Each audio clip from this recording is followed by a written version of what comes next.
Bonjour à toutes et à tous et bienvenue dans cette nouvelle vidéo. Aujourd'hui on vous présente un nouveau format qui nous a beaucoup amusé Chris et moi. On espère que ça vous plaira aussi. C'est le 5 minutes Lightroom Challenge.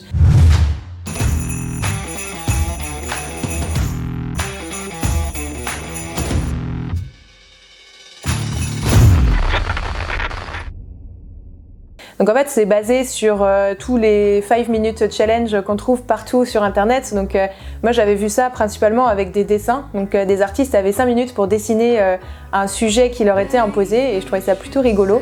J'ai vu ça sur pas mal de chaînes et je crois que ça existe aussi ça doit exister aussi en photo, ça existe en un peu tout et n'importe quoi. Donc je me suis dit que ça pourrait être rigolo de tester ça sur la chaîne. Bon, en plus du fait que le côté challenge et le format soient assez rigolo, je pense que ça peut réellement avoir un intérêt, même pour moi, du fait que ça pousse à aller vraiment à l'essentiel dans nos retouches, droit au but, et vu qu'on n'a pas trop le temps de réfléchir, on fait vraiment à l'instinct, comme le premier truc qui nous passe par la tête, et je me dis que ça peut être voilà, quelque chose d'assez constructif à long terme et de plutôt intéressant. Donc là c'est vraiment une première, on va voir ce que ça va donner. Je me suis mis au challenge de retoucher une de vos photos en 5 minutes.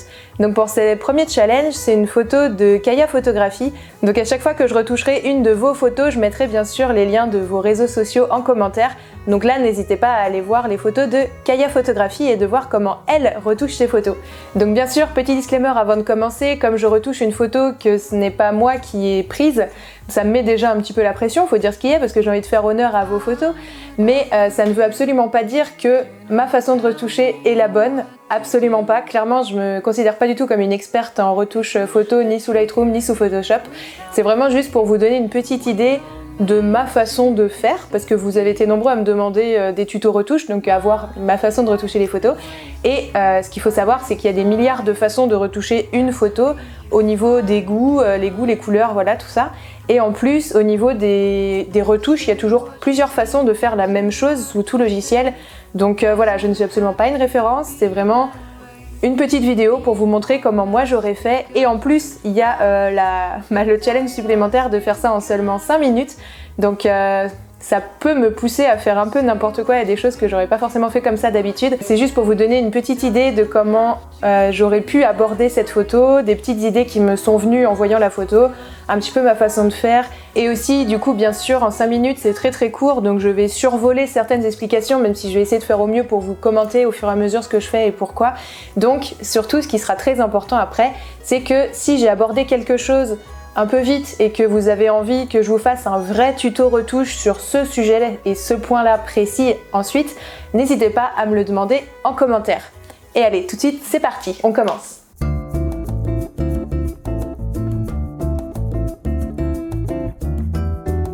Donc aujourd'hui, on va retoucher cette photo de Kaya Photographie. Donc je vous mettrai bien sûr le lien vers sa page Facebook et son Instagram en barre d'infos, comme ça vous pourrez aller retrouver son travail avec ses retouches à elle.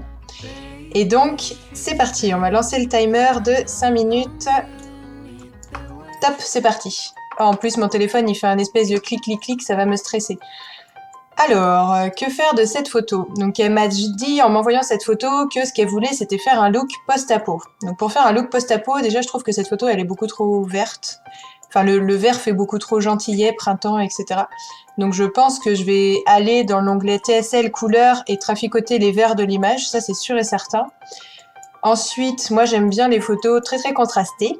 Donc je pense que je vais beaucoup jouer sur les contrastes et je vais me dépêcher de commencer à faire quelque chose parce que le temps passe vite. Alors c'est la première fois que je fais ça en 5 minutes, je sais pas ce que je vais réussir à faire.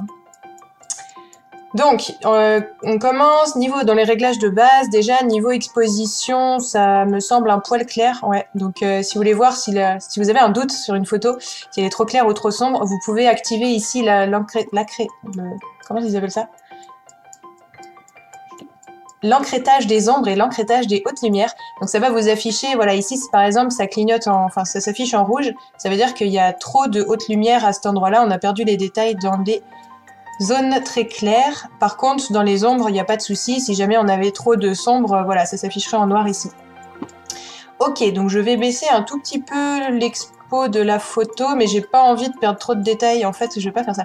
Du coup, je vais juste baisser un peu les hautes lumières de l'image. Peut-être un peu les blancs. Non, je vais vraiment, je vais baisser un peu l'expo quand même.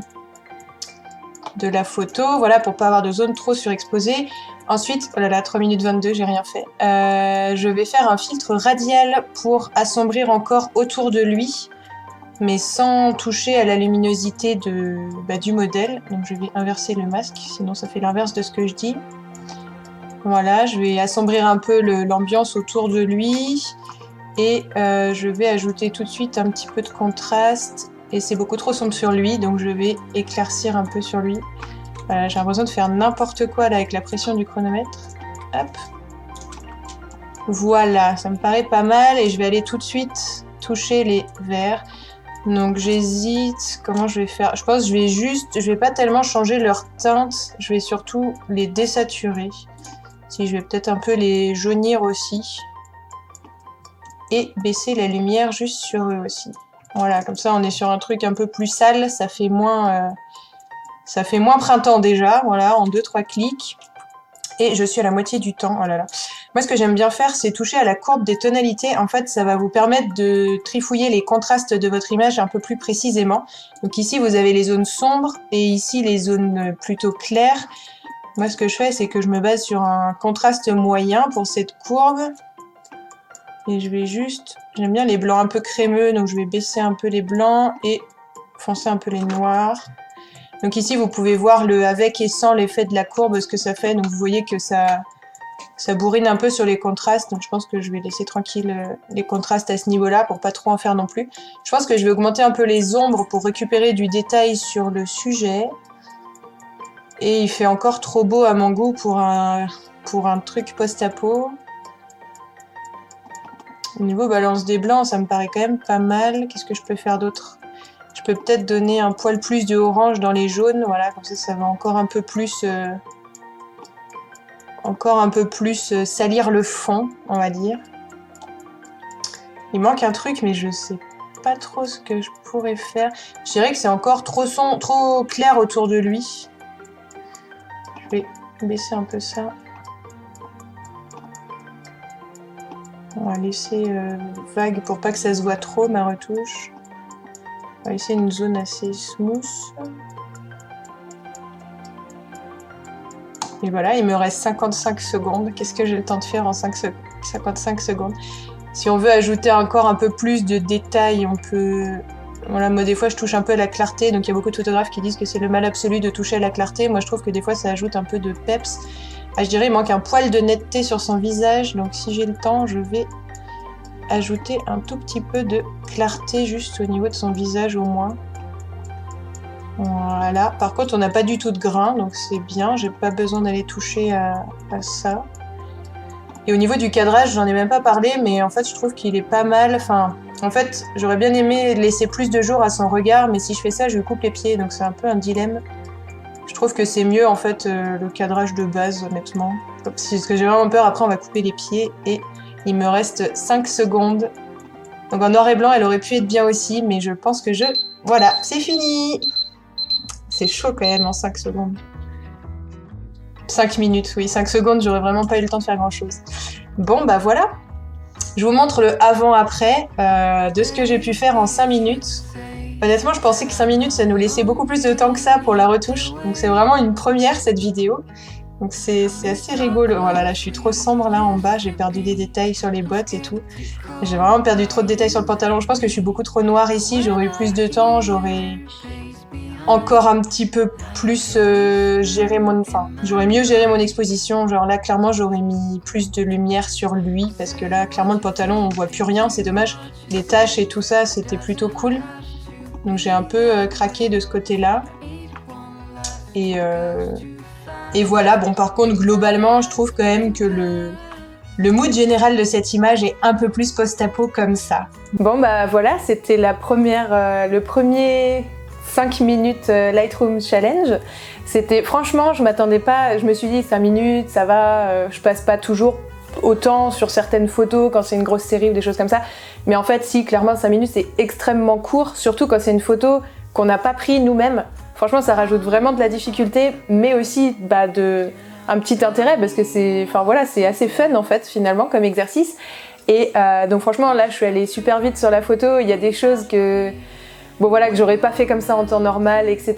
Mais j'espère quand même que ça vous aura fait marrer au moins, peut-être, je ne sais pas, ou que ça vous aura appris des petits tips ou donné quelques petites idées, ou en tout cas intrigué, intéressé, je ne sais pas. Si vous aussi vous voulez que je fasse, enfin voilà, si vous voulez que je fasse une de vos photos dans un 5 minutes challenge par la suite, eh bien n'hésitez pas à me les envoyer. Donc vous pouvez me faire un lien de téléchargement tout simplement pour éviter de perdre en qualité avec Smash ou WeTransfer ou quelque chose comme ça, et vous me l'envoyez tout simplement via notre page Facebook Bubbly Deer Studio, et je récupérerai comme ça la photo en bonne qualité, et peut-être que je la retoucherai dans une prochaine vidéo. Voilà, n'hésitez pas à me dire si ce format vous plaît et si vous en voulez d'autres, ou à faire des suggestions si vous avez des suggestions pour une prochaine. Et puis à bientôt et bonne photo à toutes et à tous. Bon, en fait, Chris vient de me dire à bientôt, non, en fait, à demain, car en ce moment, on est sur le calendrier de l'Avent, donc une vidéo par jour, tous les jours, du 1er décembre au 24 décembre, et donc à demain pour une prochaine vidéo.